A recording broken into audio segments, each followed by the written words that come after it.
ഇതൊക്കെ വിഷയമായപ്പോഴാണ് ഇവർക്കിത് പറയേണ്ടി വന്നത്. അതിന്റെ കുറ്റം നമ്മളുടെ തലയിലിട്ടിട്ട് കാര്യമില്ല. വീണ്ടും നോക്കൂ പറയുന്നത്, നമ്മൾ കോഴിക്കോട് വെച്ച് പറഞ്ഞത് ഹയ്യും ഹാദറും ഖാദറുമായ ജിന്നിനോട് ചോദിച്ചാലും ശിർക്കാണ് എന്ന് നിങ്ങൾ വിശുദ്ധ ഖുർആൻ ദുർവ്യാഖ്യാനം ചെയ്തുകൊണ്ട് പറഞ്ഞിട്ടുണ്ട്. അപ്പൊ നിങ്ങളെ വാദം എന്താ? അത് ആളുകൾക്ക് മനസ്സിലായില്ലേ? ഹയ്യും ഹാദിറും ഖാദിറുമായ ജിന്നിനോട് തേടിയാൽ ശിർക്കാണ് എന്നതിന് നമ്മൾ ഖുർആൻ ദുർവ്യാഖ്യാനിച്ചു എന്നാണ്. അപ്പൊ ഇവരെ വാദം എന്താ? ഹയ്യും ഹാദിറും ഖാദിറുമായ ജിന്നിനോട് തേടിയാൽ ശിർക്കല്ല. അത് നമ്മൾ പറയുമ്പോൾ ഇതാ ഞങ്ങൾക്കെതിരെ ആരോപണം ഉന്നയിക്കുന്നു എന്ന് നിലവിളിച്ചത് കൊണ്ട് കാര്യമുണ്ടോ? ഇവരുടെ വാദമാണ് എന്നിവർ പറയുന്നു. എന്നാൽ അതൊന്ന് തുറന്നു പറയണമെന്ന് പറഞ്ഞാലോ അത് പറയാൻ ഈ ആളുകൾക്ക് മടിയാണ്. കാരണം മുജാഹിദുകളുടെ അല്പമെങ്കിലും ഈമാൻ അവശേഷിക്കുന്ന, തൗഹീദ് അവശേഷിക്കുന്ന ആളുകളുടെ മനസ്സിലേക്ക് ഈ പിഴച്ച വിശ്വാസം കയറില്ല. സൂറത്ത് ജിന്നിലെ ആയത്ത് ദുർവ്യാഖ്യാനിച്ചു, അബ്ദുറഹ്മാൻ സലഫി ദുർവ്യാഖ്യാനിച്ചു. അപ്പോൾ അതിന് കായക്കൂടി പറഞ്ഞു, വിശദീകരണം പറഞ്ഞു. അത് ദുർവ്യാഖ്യാനിച്ചിട്ടില്ല. പിന്നെ തഫ്സീർ ഇബ്നു കസീറുണ്ട്. ഞാൻ എൻ്റെ പരപ്പനങ്ങാടി പ്രഭാഷണത്തിൽ പറഞ്ഞു, തഫ്സീർ ഇബ്നു കസീർ നിങ്ങൾ ദുർവ്യാഖ്യാനിച്ചാണ്. നിങ്ങൾ ആയത്തും ദുർവ്യാഖ്യാനിച്ചു, തഫ്സീറും ദുർവ്യാഖ്യാനിച്ചു. ഇനി ആ ആയത്തിൽ പറയുന്ന ജിന്ന് നിങ്ങൾ പറഞ്ഞ പോലെയുള്ള ജിന്നല്ല. കാരണം അവിടെ ആ ചോദിക്കപ്പെട്ട വസ്തു കൊടുക്കാൻ ആ ജിന്ന് ഖാദറല്ല. അതിനുവേണ്ടി സൂറത്തു ജിന്നിൻ്റെ വിശദീകരണത്തിൽ നിന്ന് ഇമാം തൊബരിയുടെ തഫ്സീർ ഞാൻ വായിച്ചിരുന്നു.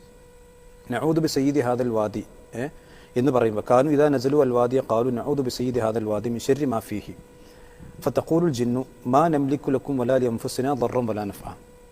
ഞങ്ങളുടെ സ്വന്തം ശരീരത്തിന് ഒരു ഉപകാരവും ഉപദ്രവവും ചെയ്യാൻ ഞങ്ങൾക്ക് സാധിക്കില്ല എന്ന് പറയുമ്പം ജിന്നുകൾക്ക് യാതൊന്നിനും കഴിവില്ല എന്നാണ് ഈ പറയുന്നത് എന്ന് ഇമാം തൊബരി പറഞ്ഞു എന്നാണോ കായക്കൊടിയോട്? ഉണ്ടെങ്കിൽ അത് പറയണം. നോക്കൂ, നിങ്ങൾ ജിന്നിന് യാതൊരു കഴിവുമില്ല എന്ന് കായക്കൊടി പറഞ്ഞു എന്നാണ്. ഞാനാണോ പറഞ്ഞത്? ജിന്നിന് യാതൊരു കഴിവുമില്ല എന്ന് ഇദ്ദേഹം തന്നെ ഇപ്പൊ പറഞ്ഞ പരപ്പനങ്ങാടി പ്രസംഗം ഉണ്ടല്ലോ, ആ പരപ്പനങ്ങാടിയിൽ നടത്തിയ പ്രസംഗത്തിൽ അദ്ദേഹം ഉപയോഗിക്കുന്ന വാക്കുകൾ നിങ്ങൾ കേട്ടു നോക്കൂ. പരപ്പനങ്ങാടിയിലെ പ്രസംഗമാണ് നിങ്ങൾ കേൾക്കുന്നത്. അപ്പൊ ഈ ജിന്ന് എന്താ പറഞ്ഞത്? ജിന്നോട് എന്താ പറഞ്ഞത്? ജിന്ന് പറഞ്ഞത്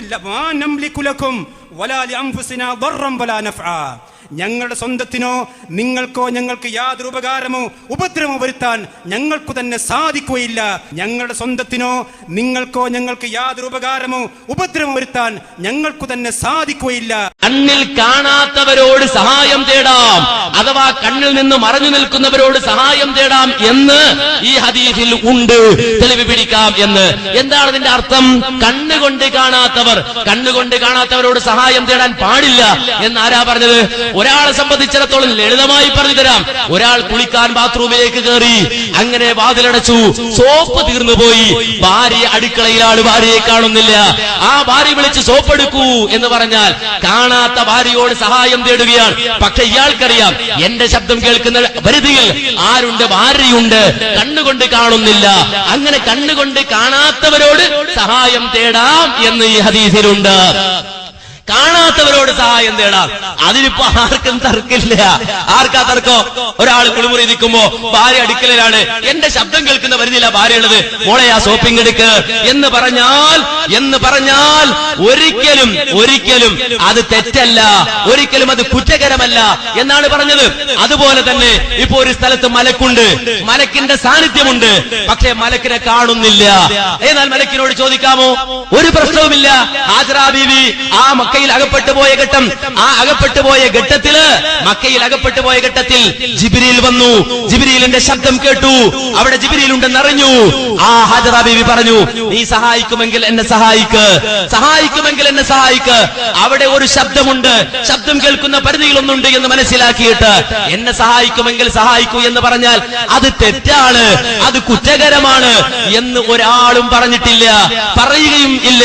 അപ്പൊ കണ്ണുകൊണ്ട് കാണാത്തതിനോട് അതിന്റെ സാന്നിധ്യം ഉറപ്പിച്ച് താൻ കേൾക്കുന്നിടത്ത് അതുണ്ട് എന്ന് മനസ്സിലാക്കിയിട്ട് അവരോട് എന്തെങ്കിലും സഹായം തേടാമോ? അത് തെറ്റല്ല, കുറ്റകരമല്ല എന്ന് കിട്ടും എന്നാണ് ഈ ഹദീസിന്റെ അടിസ്ഥാനത്തിൽ ഷൗക്കാനി പറഞ്ഞിട്ടുള്ളത്. അതുകൊണ്ട് ഞങ്ങളെ സംബന്ധിച്ചിടത്തോളം അതിൽ തർക്കിക്കേണ്ട കാര്യം ഇല്ല, അഭിപ്രായ വ്യത്യാസം ഉണ്ടാകേണ്ട കാര്യമില്ല, അഭിപ്രായ വ്യത്യാസം പറയേണ്ട കാര്യമില്ല. നേരെ മറിച്ച് കണ്ണുകൊണ്ട് കാണാത്തൊന്നിനോട് സഹായം തേടാമോ ഇല്ലയോ എന്നല്ല നമ്മെ സംബന്ധിച്ച തർക്കം. തർക്കം. ഇനി സാക്ഷാൽ മുഹീദ്ദീൻ ശൈഖ് തന്നെ നമ്മള് അതിനപ്പുറത്ത് നിൽക്കുന്നുണ്ട്. ഇവിടുന്ന് ഞാൻ മൈക്കിലൂടെ പറഞ്ഞ മുഹീദ്ദീൻ ശൈഖ് അവിടുന്ന് കേൾക്കുകയാണെന്ന് വിചാരിക്കുക. ഓ മുഹീദ്ദീൻ ശൈഖ് സുഖാണോ, ഒന്നിങ്ങ് വന്ന് മുയിലാർക്കൊന്ന് മറുപടി പറയോ എന്ന് ചോദിച്ചാൽ അത് തെറ്റാണ് എന്ന് ഞങ്ങൾക്ക് വാദമില്ല.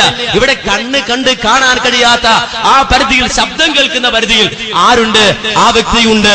എങ്കിൽ അയാളോട് ചോദിക്കാം. ഇനി മൂസ മുസ്ലിയാർ തന്നെ പുറത്തേക്ക് പോയി, മൂസ മുസ്ലിയാരെ നിങ്ങൾ പോവുകയാണോ എന്ന് നിങ്ങളെ കാണാതെ ഞാൻ വിളിച്ചു ചോദിച്ചാൽ മൂസ മുസ്ലിയാർ പുറത്തുനിന്ന് ഉത്തരം നൽകിയാലും ഇല്ലെങ്കിലും അതിലൊരു തെറ്റുമില്ല, ഒരു കുറ്റവുമില്ല. അത് ശൗക്കാരി പറഞ്ഞു. എന്നാൽ ഒരു വിശ്വാസിയെ സംബന്ധിച്ചിടത്തോളം നിങ്ങളത് കേട്ട് പഠിക്കണം. ചോദ്യം ചോദിക്കാൻ മാത്രമല്ല, നിങ്ങൾ ഉത്തരം കൂടി കേൾക്കണം. ഒരു വിശ്വാസിയെ സംബന്ധിച്ചിടത്തോളം, ഒരു മുഅ്മിനായ മനുഷ്യനെ സംബന്ധിച്ചിടത്തോളം അവൻ ആരോടാ പ്രാർത്ഥിക്കേണ്ടത്? ജിന്നിനോട് പ്രാർത്ഥിക്കാൻ പറ്റില്ല, മലക്കിനോട് പ്രാർത്ഥിക്കാൻ പറ്റില്ല, അതുപോലെ പടപ്പുകളോട് പ്രാർത്ഥിക്കാൻ പറ്റില്ല, അല്ലാത്തൊരു പടപ്പിനോടും പ്രാർത്ഥിക്കാൻ പറ്റില്ല. ഇത് അടിസ്ഥാനപരമായ കാര്യമാണ്. രണ്ടു തരത്തിലുണ്ട് കാര്യം. ഒരു കാര്യം കൂടി ക്ലിയർ ആക്കിക്കോ. രണ്ടു തരത്തിലുണ്ട് കാര്യം. ഒന്ന്, അള്ളാഹുവിനോട് മാത്രം ചോദിക്കേണ്ട കാര്യങ്ങൾ.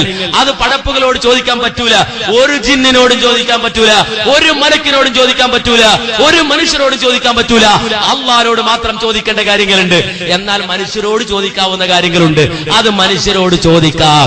മനുഷ്യരോട് ചോദിക്കേണ്ട കാര്യം മനുഷ്യരോട് ചോദിക്കാം, അള്ളാഹ് അനുവദിച്ച പരിധിയിൽ നിന്നുകൊണ്ട്. ഞാൻ മൂസ മുസ്ലിയാർ കാണുകയാണ്, ആ ഒരു 10 രൂപ തരൂ, മൂസ മുസ്ലിയാർക്ക് തരാൻ കഴിയും പോക്കറ്റിൽ എടുത്ത്. അത് ചോദിക്കാം, അനുവദനീയമാണ്. തആവനു അലൽ ബിർരി വത്തഖ്വ എന്ന് പറഞ്ഞ ആ പരസ്പരമുള്ള സഹായം അതിന്റെ പരിധിയിൽ വരുന്നതാണ്.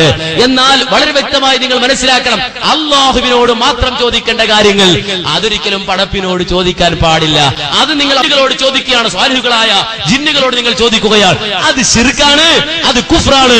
ഇതാണ് ഞങ്ങളുടെ വാദം. ഇത് വ്യക്തമായി മനസ്സിലാക്കണം. അതുകൊണ്ട് ശൗക്കാനി മുശ്രിക്കാണോ അല്ലേ, അയാളുടെ ഏത് ജാതിപ്പെട്ടാണ്, അത് താലൂക്ക് ഓഫീസിൽ സർട്ടിഫിക്കറ്റ് വാങ്ങണം. റബ്ബനസ്തംത ബഅദുനാ ബിബഅദിൻ എന്ന ആയത്തിന് അതിൽ വസീലത്ത് ശിർക്കുണ്ട് എന്ന് ഏത് സഹാബി മനസ്സിലാക്കി? ഏത് താബി മനസ്സിലാക്കി? ഏത് തബഉ താബി മനസ്സിലാക്കി? ഏത് സഹാബി പറഞ്ഞുവെന്നല്ലേ പിടിച്ചോളൂ സുല്ലമി? ഇബ്നു അബ്ബാസ് തങ്ങൾ പറയുന്നു. ഏത് സഹാബി പറഞ്ഞുവെന്നല്ലേ പിടിച്ചോളൂ സുല്ലമി? ഇബ്നു അബ്ബാസ് തങ്ങൾ പറയുന്നു. 3 ചോദ്യമാണ് ചോദിച്ചത്, 3 മണിമണിയായി മറുപടി പറഞ്ഞിരിക്കുന്നു. സഹാബിയെ ചോദിച്ചു, സഹാബിയെ പറഞ്ഞു. മുഫസ്സിറിനെ ചോദിച്ചു, മുഫസ്സിറിനെ പറഞ്ഞു. അതുകൊണ്ട് ഇനി മറുപടി കിട്ടിയിട്ടില്ല എന്ന് പറയണ്ട. ഖുർത്തുബി വായിച്ചു. മുസ്ലിയാരെ ഖുർത്തുബി വായിച്ചിൽ എവിടെയെങ്കിലും പറഞ്ഞത് ജിന്നിനോടുള്ള സഹായ തേട്ടം അത് വസീലത്ത് ശിർക്കാണ് എന്ന് എവിടെയാണ് ഖുർത്തുബിയിൽ പറഞ്ഞത്? ജിന്നുകളോട് സഹായം ചോദിക്കുന്നതിൽ വസീലത്ത് ശിർക്കുണ്ട് എന്ന് ഈ ആയത്ത് വിശദീകരിച്ച് ഇമാം ഖുർത്തുബി എവിടെയാണ് അതിന്റെ വിശദീകരണത്തിൽ പറഞ്ഞത്? അതാണ് മുസ്ലിയാരെ കൊണ്ടുവരേണ്ടത്. അപ്പോൾ ആയത്തുണ്ടോ എന്നാണ് ചോദിച്ചത്. തീർച്ചയായും ഉണ്ട്. ധാരാളം വചനങ്ങൾ ശിർക്കായതും വസീലയായതും വേർതിരിച്ചുകൊണ്ട് ഖുർആനിൽ കാണാം. ശിർക്കായതിന് ആയത്തോതേണ്ട കാര്യമില്ലല്ലോ. ഇൻതദ്ഉഹും ലാ യസ്മഉ ദുആഅക്കും എന്ന ആയത്ത്, വമൻ അളലു മിമ്മൻ യദ്ഉ എന്ന ആയത്ത് എല്ലാം ശിർക്കായ തേട്ടത്തിന് തെളിവാണ്. എല്ലാം ശിർക്കായ തേട്ടത്തിന് തെളിവാണ്. ഇനി വസീലയായതുണ്ട് എന്നാണോ? തീർച്ചയായും ഉണ്ട്. ജിന്നുകളുമായുള്ള ബന്ധങ്ങൾ പഠിപ്പിക്കുമ്പോൾ വിശുദ്ധ ഖുർആൻ സൂറത്ത് അൻആമിന്റെ 128-ാമത്തെ ആയത്തിൽ പറഞ്ഞു, വയൗമ യഹ്ശുറുഹും ജമീഅ യാ മഅശറൽ ജിന്നി ഖദ് ഇസ്തക്സതും മിനൽ ഇൻസി വഖാല ഔലിയാഉഹും മിനൽ ഇൻസ് റബ്ബനാ ഇസ്തംതഅ ബഅദുനാ ബിബഅദിൻ. റബ്ബേ, ഞങ്ങൾ അങ്ങോട്ടും ഇങ്ങോട്ടും ഇസ്തിംതാ നടത്തി, പരസ്പരം ആനന്ദം കണ്ടെത്തി, പരസ്പരം ഇടപാടുകൾ നടത്തി, പരസ്പരം ഉപകാരമെടുത്തു എന്ന് പറയുന്നു. എല്ലാ ഉപകാരവും എല്ലാ ഇസ്തിംതാവും ശിർക്കാണ് എന്നാണോ? അല്ലല്ലോ. ഇസ്തിംതാ ശിർക്കായതുണ്ട്, ശിർക്കാവാത്തതുണ്ട്. പലതരം ഇസ്തിംതാ ഉണ്ട്, പല രൂപത്തിൽ ഇസ്തിംതാ ഉണ്ട്. ആയത്തിൽ നിന്ന് തന്നെ വ്യക്തമാകുന്നു. വിശുദ്ധ ഖുർആനിലെ സൂറത്തുൽ അൻആമിലെ 128-ാമത്തെ ആയത്താണ്. അതുകൊണ്ട് ആയത്തോതിയില്ല എന്ന് പറയണ്ട. ആയത്തോതി ശിർക്കായതിന് 2 ആയത്തോതി, വസീത്തു ശിർക്കായതിന് 1 ആയത്തും ഓതി, വസീത്തു ശിർക്കായതിന് 1 ആയത്തും. ദുർവ്യാഖ്യാനിച്ച എന്തിനാണെന്നറിയോ? മുഫസ്സിറുകളെ ദുർവ്യാഖ്യാനിക്കുന്ന എന്തിനാണെന്നറിയോ? സ്വഹാബികളെ. ആ സ്വഹാബികളിൽ തന്നെ റഈസുൽ മുഫസ്സിരീൻ മഹാനായ ഇബ്നു അബ്ബാസ് റളിയല്ലാഹു അൻഹുവിനെ ഇതൊരു വിശ്വാസിക്ക് പറ്റിയ പണിയാണോ? നിങ്ങൾ പറയും, ഒരു മുജാഹിദിന് പറ്റിയ പണിയാണോ? നിക്കട്ടെ, ഒരു മുസ്ലിമിന് പറ്റിയ പണിയാണോ? ഒരു മുവഹീദിന് പറ്റിയ പണിയാണോ? അന്നോദിയ ആയത്ത് ഇന്നും ഖുർആനിൽ ഉണ്ടാവൂലേ? ആ ഖുർത്തുബി ഇന്നും നമ്മുടെ കയ്യിലുണ്ടാവില്ലേ? ആ ഇബ്നു അബ്ബാസിന്റെ ഉദ്ധരണി ഇന്നും ഉണ്ടാവില്ലേ? എന്തുകൊണ്ട് ഇങ്ങനെ ഒരു ആയത്ത് ഓതി ഈ ദുർവ്യാഖ്യാനം നടത്തിയ ആളുകളോട് ഒരു പ്രതിഷേധവും നമുക്ക് തോന്നുന്നില്ല? ഇവരിപ്പം അപ്പോഴും ഹക്കിന്റെ മാർഗത്തിൽ തന്നെയാണെന്ന് പറയണമെങ്കിൽ ഇത് അബദ്ധം പറഞ്ഞതാണ്, ഞങ്ങൾക്ക് അബദ്ധം പറ്റിയതാണ്, ഞങ്ങളൊരു പ്രത്യേക ഹാലിൽ പറഞ്ഞതാണെന്ന് ഒരിക്കലെങ്കിലും ഈ സമൂഹത്തോട് അവർ പറഞ്ഞിട്ടുണ്ടോ? ഇല്ലല്ലോ. ആ സംവാദം കേട്ട മുജാഹിദുകൾക്ക് കാര്യം മനസ്സിലായി. പക്ഷെ കൂടുള്ളവർക്ക് അപ്പോഴും തിരിഞ്ഞില്ല, നേതാക്കൾക്ക് പോലും തിരിഞ്ഞില്ല. ഈ സംവാദം കഴിഞ്ഞിട്ട് ഒരു നേതാവ് പ്രസംഗിച്ച പ്രസംഗത്തിന്റെ വാചകങ്ങളാണ് നിങ്ങൾ കേൾക്കാൻ പോകുന്നത്. അദ്ദേഹം എന്താ പറയുന്നത്? നേതാവ് പറയണം, ഇപ്പോഴും അദ്ദേഹം നേതാവ് തന്നെയാണ്. സംവാദം കഴിഞ്ഞു. സംവാദത്തിൽ ഓല് വളരെ കാര്യമായി പറയാൻ വിചാരിച്ചിരുന്നത് ഇവർക്ക് ആയത്തില്ല, ഇവർക്ക് തെളിവില്ല, ഇവർക്ക് മൻഹജിന്റെ സലഫി മൻഹജിന്റെ പിൻബലമില്ല, ഇവർക്ക് പ്രമാണമില്ല എന്ന് പറഞ്ഞ് ആഘോഷിക്കാൻ കാത്തു വന്നതാണ്. എന്നാൽ ബഹുമാന്യനായ ഫൈസൽ മൗലവി ചോദ്യങ്ങൾക്ക് മണിമണിയായി മറുപടി പറഞ്ഞു. ചോദ്യങ്ങൾക്ക് മണിമണിയായി മറുപടി പറഞ്ഞു. ആയത്ത് ചോദിച്ചപ്പോൾ ആയത്ത് പറഞ്ഞു, തഫ്സീർ ചോദിച്ചപ്പോൾ തഫ്സീർ പറഞ്ഞു, ആയത്ത് ചോദിച്ചപ്പോൾ ആയത്ത് പറഞ്ഞു, തഫ്സീർ ചോദിച്ചപ്പോൾ തഫ്സീർ പറഞ്ഞു, ആയത്ത് ചോദിച്ചപ്പോൾ ആയത്ത് പറഞ്ഞു, തഫ്സീർ ചോദിച്ചപ്പോൾ തഫ്സീർ പറഞ്ഞു, എല്ലാം കൃത്യമായി പറഞ്ഞു. ധരളി പിടിച്ചു. പടച്ചോനെ ആയത്തോതിയല്ലോ, ഇനി എന്താ പറയാ? അപ്പോഴാണ് കാന്തപുരത്തിന്റെ പോലെ ആയത്തോതി എന്ന് പറഞ്ഞിപ്പോ പറയണത്. അതും നമുക്ക് വേറൊരു ഗുണാണ്. എന്താ, ആളുകൾ ഈ CD നല്ലോണം കേൾക്കും. ആ ആയത്ത് ഏതാ, അതെങ്ങനെ ഓതിയത്, അതിന്റെ തഫ്സീർ എന്താ, പഠിക്കട്ടെ ജനങ്ങൾ. ഒന്നും ഇവിടെ സംഭവിക്കൂല. എല്ലാവരും കാണണം, ആവർത്തിച്ച് കാണണം, ആയത്ത് പഠിക്കണം, തഫ്സീർ പഠിക്കണം. തീരട്ടെ വിഷയം. മഞ്ഞുരുകുന്നതിലും വേഗത്തിൽ ഇതാ പ്രശ്നങ്ങൾ തീർന്നുകൊണ്ടിരിക്കുകയാണ് എന്നാണ്. ആയത്ത് പഠിക്കും, നെഗറ്റീവ് പബ്ലിസിറ്റി. ആയത്ത് ദുർവ്യാഖ്യാനിച്ചതാണ്. അത് പിടിക്കപ്പെട്ടാല് അതും പൊക്കോട്ടെ, അതും പബ്ലിസിറ്റി അല്ലേ. ആളുകൾ പഠിച്ചു. ഇന്നും ആളുകൾ നോക്കുകയാണ്, പരതുകയാണ്, ഖുർത്തുബ എടുക്കുകയാണ്. ഈ കൂട്ടത്തിൽ ആരെങ്കിലും അറബി വായിക്കുന്ന ആൾക്കാരുണ്ടെങ്കിൽ കൊണ്ടുപോയി വായിച്ചു നോക്ക്. ഈ ആയത്തിന്റെ തഫ്സീറിൽ ഇങ്ങനെ ഉണ്ടോ? ഈ ആയത്തിന്റെ വ്യാഖ്യാനത്തിൽ മഹാനായ ഇമാം ഖുർത്തുബി അങ്ങനെ പറഞ്ഞിട്ടുണ്ടോ? ആയത്തിന്റെ വ്യാഖ്യാനത്തിൽ ഇബ്നു അബ്ബാസ് റളിയല്ലാഹു അൻഹുവിന്റെ ഉദ്ധരണിയുണ്ടോ? ഈ പറയുന്ന ജിന്നിനെ കൊണ്ടുവന്ന് ഹയ്യും ഹാദറും ഖാദിറും എന്ന് പറയുന്ന ഒരു പ്രതലത്തിൽ നിർത്തിയിട്ട് തേടിയാൽ ശിർക്കല്ല എന്ന് പറയുന്ന വാദം ഇമാം ഖുർത്തുബി അദ്ദേഹത്തിന്റെ തഫ്സീറിൽ രേഖപ്പെടുത്തിയിട്ടുണ്ടോ? ഇല്ല. താൽക്കാലികമായ രക്ഷയ്ക്ക് വേണ്ടിയിട്ട് അള്ളാഹുവിന്റെ ഖുർആൻ ദുർവ്യാഖ്യാനിക്കുകയാണ്. സൂറത്ത് അൻആം ആയത്ത് 128 വ്യാഖ്യാനം, അതായത് സൂറത്ത് അൻആം ആയത്ത് 128 വ്യാഖ്യാനം, അതായത് ജിന്നിനോടുള്ള സഹായ നേട്ടത്തിൽ ശിർക്കായതും ശിർക്കല്ലാത്തത് വസീലത്ത് ശിർക്കുമുണ്ട് എന്നതിന് തെളിവായിട്ട് കോഴിച്ചനയിൽ ഫൈസൽ മുസ്ലിയാർ ഓതി ആയത്ത്. മണ്ണാർക്കാട് കഴിഞ്ഞ പരിപാടി നമ്മൾ വിശദീകരിച്ചിരുന്നു. ഫൈസൽ മുസ്ലിയാർക്ക് അത് കിട്ടിയത് ഷെയ്ഖ് സാലിഹുൽ ഫൗസാന്റെയും അതുപോലെ വേറെ ചില സാലി ആലു ഷെയ്ഖിന്റെ ഒക്കെ കിതാബ് എന്നാണ്. അവരൊക്കെ അങ്ങനെ വ്യാഖ്യാനിച്ചിട്ടുണ്ട്. പക്ഷേ ഒരു കാര്യം ഇവിടെ ബാക്കിയിരിക്കുന്നു. ഫൈസൽ മുസ്ലിയാർ പറഞ്ഞു, ഞാൻ അത് ഇതൊക്കെ അദ്ദേഹത്തിന് കിട്ടിയെന്ന് പറഞ്ഞല്ലാതെ ഹുസൈൻ സലഫിയോ അല്ലെങ്കിൽ CP സലീമോ ആരെങ്കിലും ആ അന്നാമ 128 അതിന് തെളിവ് അതുവരെ പറഞ്ഞിട്ടില്ല. മനസ്സിലായില്ലേ? പറയാൻ പേർക്ക് ധൈര്യമില്ല. എന്നത് മനസ്സിലായിട്ടില്ല.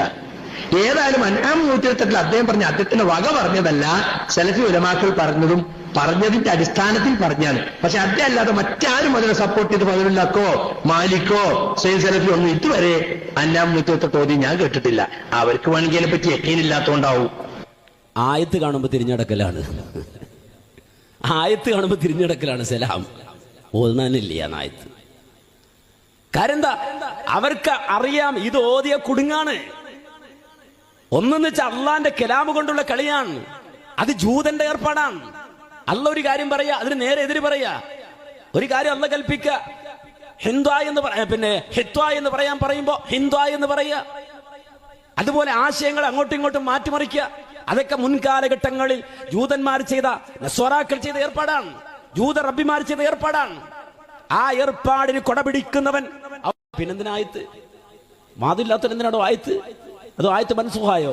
ആയത്തിന് വാദം ഞങ്ങൾ പറയാത്തതാണോ? ഇത്തരം വാർത്തകളും വിശേഷങ്ങളും അറിയാൻ ഞങ്ങളുടെ ചാനൽ ഉടൻ തന്നെ സബ്സ്ക്രൈബ് ചെയ്യുക, ലൈക്ക് ചെയ്യുക, ഷെയർ ചെയ്യുക. ജനങ്ങളിലേക്ക് എത്തിക്കണമെന്ന് നിങ്ങൾ ആഗ്രഹിക്കുന്ന വാർത്തകളും വിശേഷങ്ങളും പ്രമുഖരുടെ പ്രഭാഷണങ്ങളും ഞങ്ങളുടെ വാട്സപ്പ് നമ്പറിലേക്ക് അയച്ചു തരിക.